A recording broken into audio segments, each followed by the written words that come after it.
Welcome to today's explainer. So, today we are unpacking some truly fascinating psychological depth hidden right in plain sight. We're looking at the lyrics of Ariana Grande's Hate That I Made You Love Me. It is so easy to just get lost in that catchy melody, right? But when we actually stop, sit down, and read the text like a piece of literature, wow, a whole new world just opens up. We're going to explore how this isn't just your run-of-the-mill breakup song. No, it's a masterclass in setting boundaries and dealing with this crazy concept of accidental idolization. Let's just dive right in. This song hits us immediately with this wild central paradox plastered right across the chorus. I hate that I made you love me because I barely tried.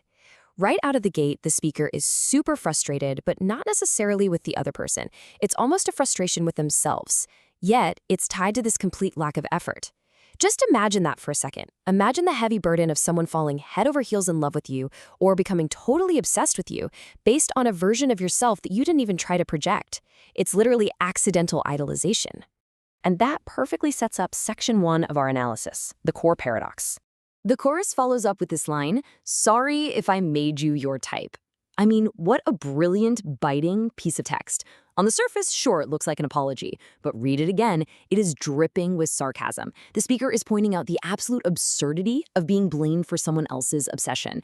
They're basically saying, look, you have a specific type. I just happen to exist and fit into that mold. And now, somehow this is my fault.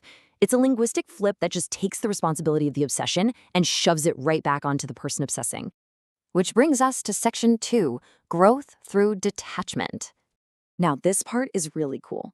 These specific lyrics stack up evidence of the speaker's emotional alchemy. The text is just absolutely packed with transformative imagery. First, we get tears into diamonds.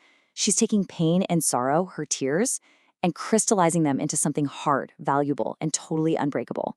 Then, flowers from a tomb, which is just this ultimate striking image of life and beauty springing out of death and finality. And finally, shadows on the moon, a natural, distant, completely untouchable phenomenon. All these lyrics prove that the speaker has learned how to take heavy, toxic situations and totally flip them into personal resilience. And that resilience leads directly to this pivotal statement in the first verse. Got good at goodbyes. Because she can turn tears into diamonds, she's developed a seriously powerful coping mechanism. She doesn't fear the end of things anymore. Leaving, detaching, just walking away, those aren't failures to her. They are survival skills. She's essentially weaponized the pain of leaving and turned it into a fundamental strength. Moving right along, let's hit section 3, identity and stolen crowns. As we hit verse 2, things take a slightly darker turn. The vibe shifts from this accidental love into a relationship that feels, honestly, incredibly parasitic. We get this striking quote, "You studied my crown and borrowed my body." The subject of the song isn't just loving the speaker from afar anymore, they are mimicking her. They are studying her success, her power, that's the crown, and literally using her very being, borrowing her body. It's this invasive draining of identity. The love has completely mutated into a form of theft. And the text brilliantly illustrates the subject's volatile behavior. One minute, they are warm, kissed by the sun, affectionate, life-giving, positive. But then, in the exact same breath, they turn cold like the wind. This stark whiplash contrast shows exactly why the speaker had to get so good at goodbyes. I mean, you simply cannot build a stable foundation with someone whose entire nature shifts that drastically and unpredictably. So, the crucial point here is summed up perfectly by this metaphor, a bee stuck in honey. We've all seen someone trap themselves by chasing exactly what they want, right? Honey is sweet, it's desirable, it's what the bee is naturally drawn to. But because the bee lacks self-control, it dives way too deep and just gets trapped. The subject of the song is suffocating in their own sweet obsession. They wanted the speaker so badly that it ultimately became their own undoing. Okay, let's step into our final section, section 4, projections and endurance. In pop music, the bridge is usually the big emotional climax, and here it serves as the ultimate revelation. The lyrics literally give us a working definition of a really complex psychological concept. She sings, "I've held your projections when you felt so insecure." The speaker realizes she wasn't actually being seen for who she truly is. Instead, she just became a blank canvas, a mirror.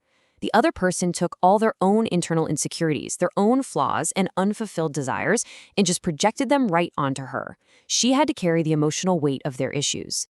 And then the lyrics hit us with this: "Why you so hate to see women endure?" I want to just slow down for a second. Really let this question sit with you. It is a heavy, striking rhetorical question that pulls the lens way, way back. The speaker realizes that the resentment directed at her isn't just about this one single failed relationship. No, it has deep feminist undertones. There is this broader societal frustration when a woman refuses to crumble under the weight of someone else's projections, when she turns her tears into diamonds and simply endures. The speaker follows that up immediately with a second, equally powerful question. Is it really my fault you all gave me your hearts of your own accord?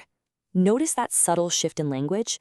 It goes from addressing one specific person to addressing you all. This highlights the massive burden placed on an idolized figure.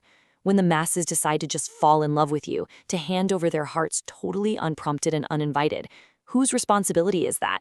Is the idol at fault for simply existing? And the text gives us a firm, crystal-clear answer. I don't really think so. This is it. This is the ultimate boundary being drawn.